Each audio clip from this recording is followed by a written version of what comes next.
What do the models say about the Lions' chances to get to the Super Bowl? We talked to Austin Mock from The Athletic.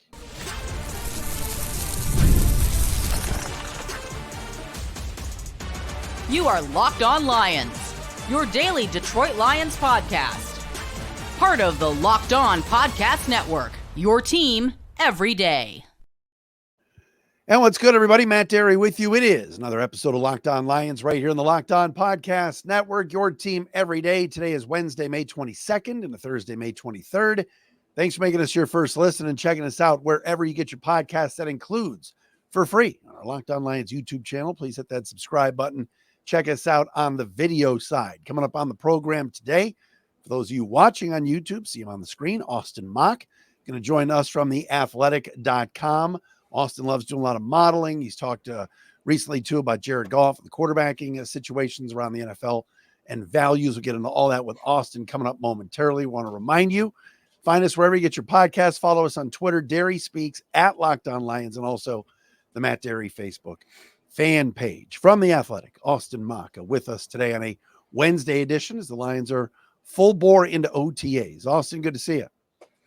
Yeah, thanks for having me. It's been a eventful offseason for the Lions. There's no shortage of content, as we talked before the show here. Yeah. What stands out, by the way, when you look at the Lions offseason? What do you like?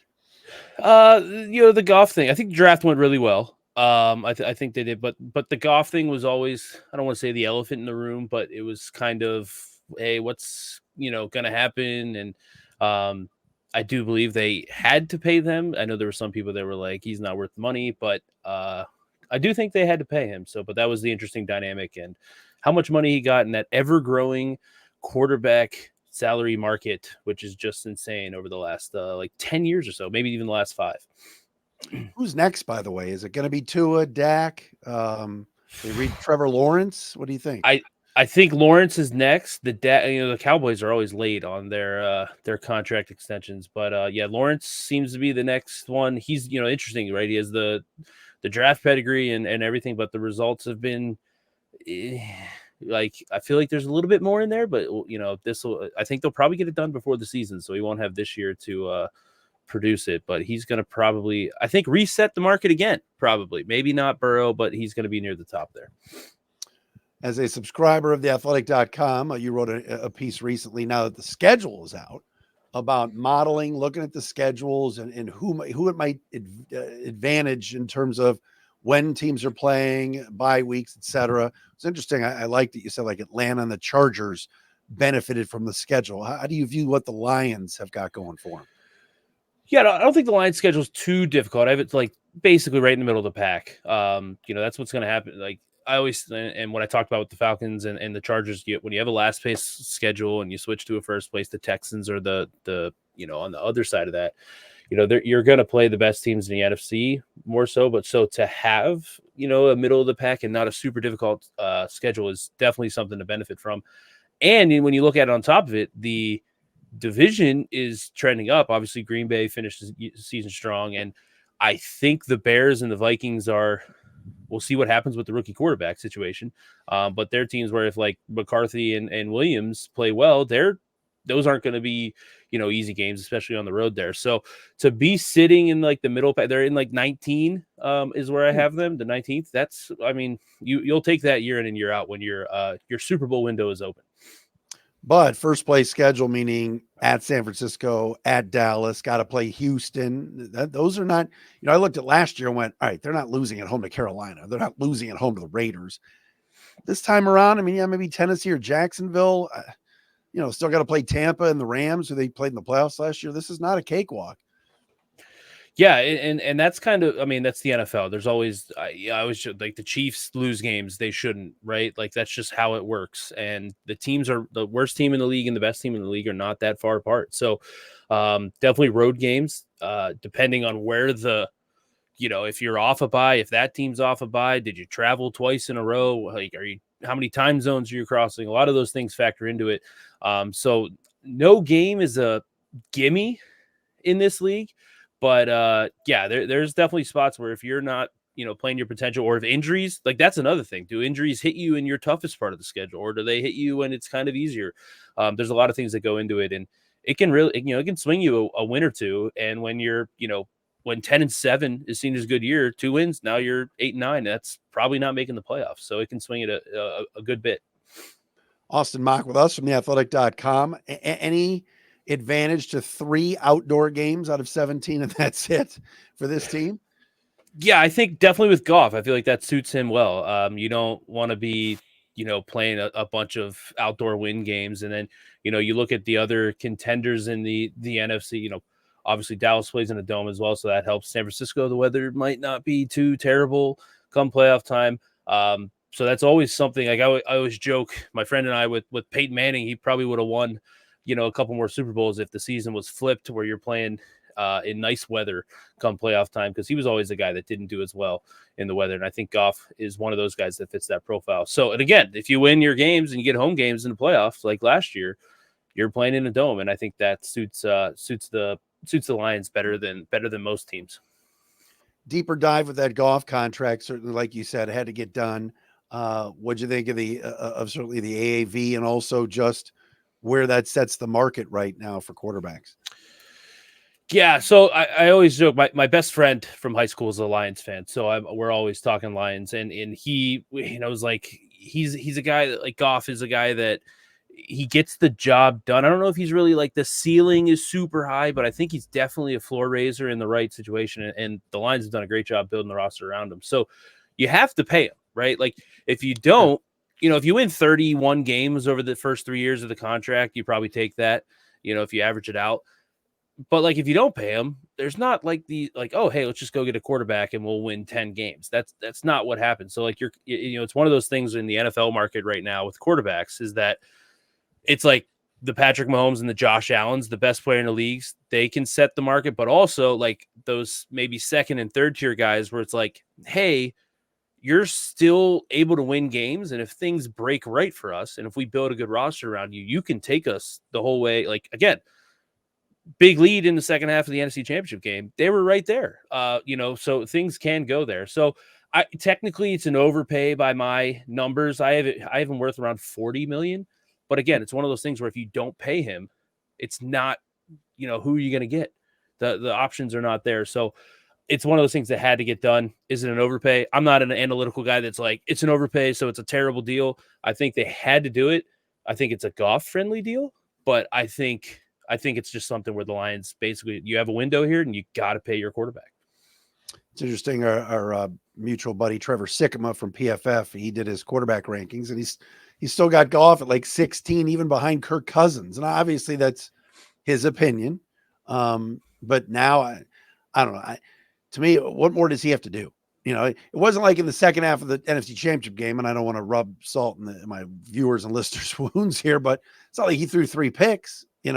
Gibbs fumbled the ball. The 4th and 1 call with the empty set was dumb. Reynolds dropped 2 balls. It wasn't Jared's fault that they lost that game. But how do you kind of view the rankings? And people are going to do that all off season, Yeah, I think quarterback gets really difficult because I think it's very team centric at the same time as being very just quarterback centric. Like, there's the guys where I think if you put Patrick Mahomes and if you put Josh Allen on any team, they're going to get much better. But, like, you put a Jared Goff and you put I'd put Brock Purdy into this category. I think the 49ers have a great situation around him. Like, I don't think Purdy is someone who's like a top 5 quarterback, even though probably every metric's going to tell you that he is. So I think Goff is like, it's a tough thing. Like, with age, I don't know if it was those rankings are factoring in age, but, like, he is in his current situation, he's probably top 7-ish. Like, in that, like, in the way that their team is built right now. And I think it's different if he was going to go to a different team. Like, Kirk Cousins went to a different team. How do you value him? That gets a little bit different. But, like, with the current makeup of the Lions team, he performs at a top 7 level. Like, are you going to put Dak Prescott and him above what Goff has done maybe the second half of 2 years ago and last year? I don't know. Like, so it's kind of like a tough QB rankings are just really difficult because I think his situation matters so much.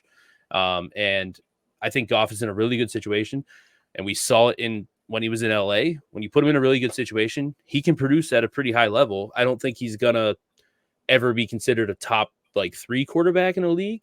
But I think if he's in the right situation, he can definitely perform at that top 7, 8 level. And I think that's what the Lions have. And that's all they need to try to win a Super Bowl. More with Austin Mock coming up next. I want to ask him about the Lions roster. We'll get into a little talk about OTAs. A lot of other teams are having issues. The Lions are not. And certainly we'll get into the division as well. Here on a Wednesday, Locked On Lions. And Locked On Lions brought to you by our friends at Yahoo Finance. Wouldn't it be great if you could see all of your investment and retirement accounts in one place? Yes, Yahoo Finance. With them, you can consolidate your views from multiple accounts into one hub and access the expert analysis you need to tend to your entire portfolio with confidence. When it comes to your financial future, you think you've done it all, right? You've saved, you've researched, you've invested all you can. Now you need to take those investments to the next level by using what every financial great uses, and that is Yahoo Finance. For more than 25 years, Yahoo Finance has been the brand behind every great investor.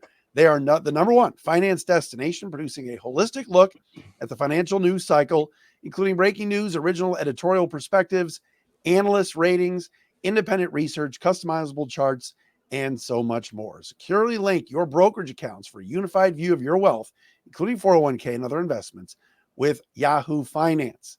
With a community of over 90 million users each month, their real strength is helping you on your way to financial success. Here's what you should do. For comprehensive financial news and analysis, visit the brand behind every great investor. That's yahoofinance.com. Yahoofinance.com, the number one financial destination, yahoofinance.com.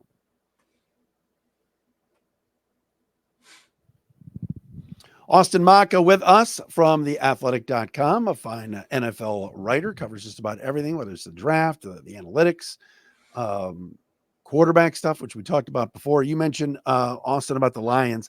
You look now at the roster, you see what they did in free agency, the draft, certainly with the cornerback heavy first couple of picks. How do you kind of view this roster? And is it a top 5, top 3 roster in this entire league in your mind?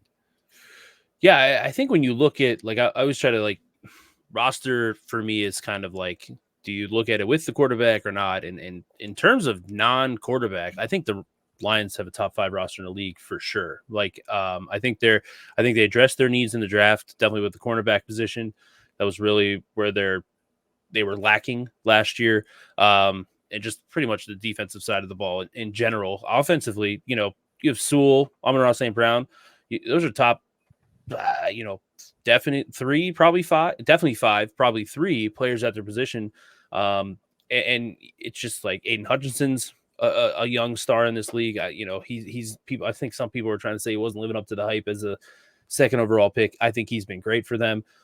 So just this team in general, it's just, this is why they've been one of the best teams in the NFC. And if you look over the second half of 2 years ago, like, we're going on 25-ish, 27-ish games. So this isn't like, hey, they just hit lightning in a bottle last year. This team is being built well. Sam Laporta, Brian Branch, that draft 2 years ago was looking really good. Jack Campbell, good young player at linebacker. So Goff is really the key to where they can go. I feel like, obviously, if he plays like he did last year, they'll have no problem, probably win 11-ish games. It's hard to win more than that in the NFL, but I think from Brad Holmes and Dan Campbell, what they're doing building this roster is pretty good over the last, you see where they were 3 years ago. Huge difference, and they're doing a great job building out that roster.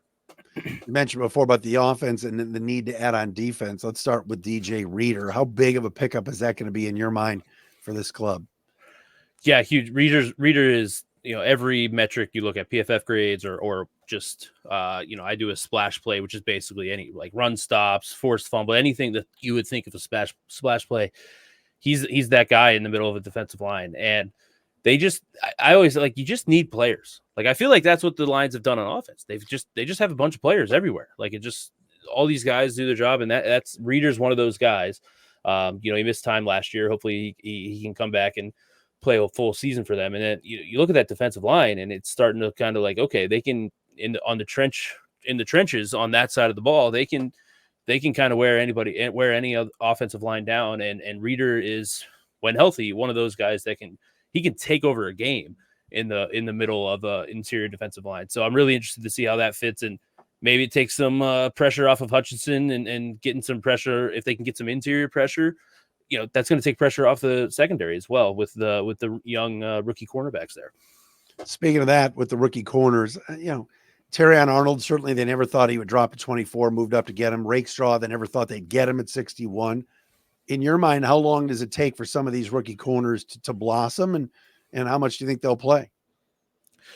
Yeah, Arnold, our Dane Brugler, our draft expert, had Arnold, I think, 9th overall prospect. So, that's a huge get. I think he's probably going to be a guy that goes in and I don't want to say they expect, because it's always hard with rookies to expect them to contribute right away, but he'd be a guy that I think could. I think he's the most likely, obviously being the highest pick there. But corners are just tricky in general. Here's even corners, I look at Sauce Gardner, right? Came in as rookie, was fantastic. Last year was a little bit, maybe, I don't want to say a step back, just because corner's so difficult. You get burned one time, it's pretty much hard for you to be seen as having a good game. So they just need, I think, a little bit of a step up here from last year's production. And Arnold, like I said, he is very well respected. I would say they traded up for him because they got a mid-round, first-round draft pick. I think our Dane Brugler said there was 20-ish first-round grade players. I'm pretty sure they got one at 24, which is, they, again, like you said, they never thought they were going to get him. So big get. Hopefully that solidifies that back end, because one really good piece can really change a secondary. And I think Arnold has the traits to be able to be that. How difficult is it for a rookie to play, effectively at that position? Is that the toughest spot to insert a rookie, out on that island, you think? Yeah, if we're looking at non-corners or quarterbacks, it's up there. Because now I will say there's it is probably one of the positions where pure athletic ability can take over. But it is, I always feel like anytime you're on your own, if you're on the island, there's a mental side of it that breaks in as well. So if things start going bad, they can start to really snowball on you. But yeah, the other thing is if there's not the depth there, it's a long season. Sometimes we see the rookie burnout and towards the end of the year, and a lot of these guys maybe aren't, conditioned to play 20 games or so. But yeah, they got, I'd say there was no CB1. It was him and Quignon at CB1A, 1B, and getting them at 24. The draft could not have broke better for the Lions and what their needs are right now. You look at OTAs around the league, players are missing. Justin Jefferson is not reporting, Wirfs, others. Yet here are the Lions. Pretty much everybody's there. It's been such good culture for 3 years. It's voluntary. How much does that matter in your mind when you're talking about guys missing time, whether it's contractually or just not, they'll work it on their own, whereas in Detroit, it's everybody's there and they're loving being here. Yeah. It's definitely, I don't know if it's a huge thing, but I think it's one of those things where if it goes the other way, that it can really, break you down. And it's different in the sense of there's a bunch of different personalities. And I feel a lot of time, this guy lost the locker room. We see, I feel the Hard Knocks really amplified what Dan Campbell was about, from his first press conference, and then Hard Knocks really knocked it off there. But yeah, it just, that's the type of team. And the other thing is they paid all their stars. They're pretty much good right now until, the next, a lot of their young players aren't ready for extensions yet. So they got it out of the way. That's one of the things that, I said with the Cowboys, they don't pay. They have Dak, CeeDee Lamb. They have a lot of guys that are, that's on their mind. So on top of just having guys around, practicing together, facility, everything like that, just building that culture, it's more of they don't have to worry about anything else. They're paid and they're good, and their mind's just, hey, let's get better. Let's win some football games. So it's definitely something. And I think it's more so the Lions are, it seems, so far away from the bad side of the culture that I think that's where the big advantage is, if you will. Oh, no question about it. All right. I want to ask Austin about the rest of the division here on a Wednesday. Locked On Lions. Austin Mock with us from The Athletic. Hey, are you watching Fox Sports or ESPN on your TV all day? Have to turn down the volume with all that shouting that's going on? Make the switch to Locked On Sports today, a free 24/7 sports streaming channel program for you every day to bring you the biggest stories without all the yelling. Locked On Sports Today brings you can't-miss analysts, opinions, and news, streaming 24/7 on YouTube or the free Amazon Fire TV channels app. Part of the Locked On Podcast Network, your team every day.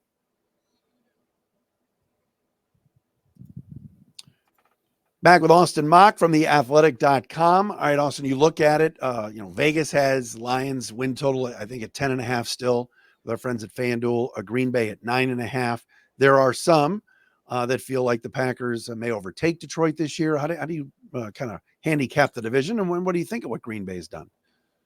Yeah, I still have Detroit.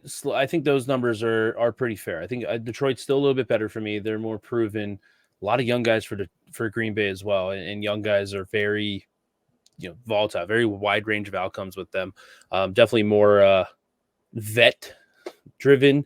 Even Jordan Love is still kind of a new shiny thing. We'll see if he can continue on the success that they had in the second half of last year. But Green Bay they're super young, right? And they have players. It's just like, how many of those guys are going to get to the next, Amon-Ra St. Brown, what was he, a 4th-round pick, if I'm remembering correctly? Yeah. It was kind of like, solid players first. And then it was like he took that next leap and was one of the best wide receivers. Like, they have a bunch of young receivers there. And I know health's been a question for some of them, definitely Christian Watson. But, can they take – I feel like they need that next receiver or tight end or whatever to go to that next level there to give me a little bit more comfort. Defensively, I think they should be a little bit better than last year. I like the Jeff Hafley hire for them. But, yeah, I still have them they're a little bit more unproven, still a little bit below the Lions there. I still like the Lions as the favorite to win the NFC North. Yeah, I mentioned yesterday about Christian Watson's hamstring. Now I read today, they brought in a hamstring expert for him. That's never a good thing, right, Austin? No, that's not something you want to hear. You don't want any injury expert just hired in. That's never a good sign. No. All right. What about the Bears? There are some experts out there saying, Caleb's making them a playoff team. Do you believe that? Do you think they could sneak in as a wild card this year? It's definitely unlikely. I think the Bears are probably next year is the year. I think we're getting a little bit ahead of ourselves. I wrote a piece about 2 weeks ago, a week after the draft, that said basically what to expect of a rookie quarterback, because I thought CJ Stroud, I think, and definitely because there were 6 quarterbacks taken in the top 12. CJ Stroud might have kind of skewed our view of what a rookie quarterback can do. That's not normal. That almost that was probably the best rookie quarterback season ever. And I basically, if you get average quarterback play out of a rookie quarterback, then you're gonna be pretty good. I think if you do get average play out of Caleb Williams, average starter level NFL quarterback play, I think they have, I don't know, maybe I could see them at a coin flip. I have them at 25%. In my rookie quarterback projections don't have him quite at average.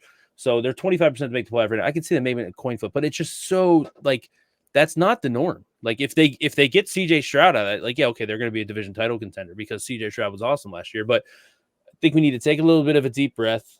Yes, he was a very good prospect by, all the draft experts. He was pretty much unanimous first overall prospect on everybody's big board. But still, that's I look at what Trevor Lawrence did in his rookie year, Joe Burrow, it's just really, really difficult. They're building a team the right way. I think they're trending up, but I think next year is more likely that year than this year. Who's at the top of the heap of the NFC besides San Francisco and Detroit? Is there somebody that you see? And I know you wrote about Atlanta a little bit in your piece, but anybody else kind of rising up there that maybe, give the Lions some grief there at the top of the NFC? Yeah, I think Philadelphia is the team that I'd like their coordinator hires. I think they upgraded both coordinator positions this offseason. Jalen Hurts apparently had a knee injury lagging last year. I know they lose Kelsey and Cox, both big pieces on both offensive and defensive line there. But that's still a very good roster. I think Fangio is going to do wonderful. That was really their issue, was their defense just felt like they weren't playing defense anymore. That was definitely in the secondary. So I think Vic Fangio is going to be able to rise that group back up to where they should be because there's way too much talent. But yeah, Atlanta really, I have Atlanta more towards just a slightly above average team. They're much I would have them behind Green Bay on a neutral. I'd have Green Bay favored. I'd have Detroit favored. They just have the easiest schedule per my model by a good margin. They have a tough first 3 games. I think they open with home against Pittsburgh. They go to Philadelphia, and then they host, I think, Kansas City. And then they play 2 teams above average per my model the rest of the year. Wow. So that again, what it just talks about, like, that's what you can face when you're playing, if you get the schedule to bounce your way, things can go there. Whereas like Buffalo, I would say the AFC real quick, they have the hardest schedule. So they have a really uphill battle. So the schedule can matter. And that's why Atlanta, I think, could be a sneaky contender because their schedule's so easy. Host the home game, get a, home NFL playoff game crowd. Anything can happen with that. Yeah, you mentioned Buffalo. They come here December 15th for a 425 game, which would be certainly a lot of fun. I remember the last time the Bills were here. But Austin, great to see you. Thanks so much for doing this, and appreciate the time, my man. Yeah, thanks for having me. Let's enjoy the offseason, get some games played. No question about it. Austin Mock with us. Check him out at theathletic.com. Always appreciate him coming on here on a Wednesday edition of Locked On Lions. Back again tomorrow. Thanks for making us your first listen, everybody.